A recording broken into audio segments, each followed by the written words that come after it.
and the Australian people.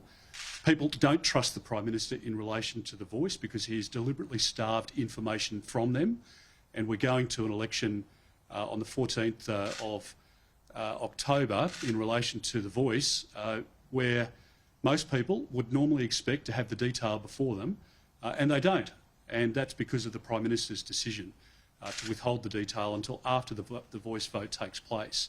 So there's a theme that's developing and a pattern that's developing under this Prime Minister, and it seems to me the government is lurching from one disaster to the next, and Australians are paying the price for that. We've seen Minister King and Minister Bowen out at each other's throat earlier this week because the energy policy is dysfunctional, and it's resulting in higher power prices and less certainty within the supply market in our country, and families and small businesses are paying the price of that.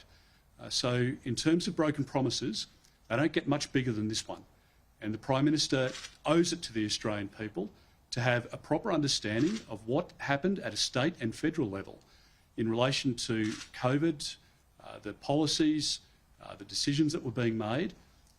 If we don't learn the lessons of what happened during the course of COVID, good and bad, by every level of government, then how do we expect to go into the next pandemic not understanding what had happened in the previous one? It just doesn't make any sense.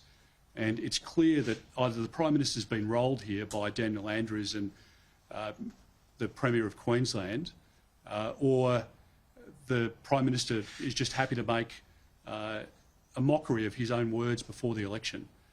I think Australians are rightly getting angry at the Prime Minister because of the fact that he talks a lot and he does very little, but when he does act, it's actually against the national interest. And it's clear here that the Prime Minister is putting the interests of Daniel Andrews and Anastasia Palaszczuk ahead of the interests of the Australian people. And that is a very dangerous act for a Prime Minister to undertake.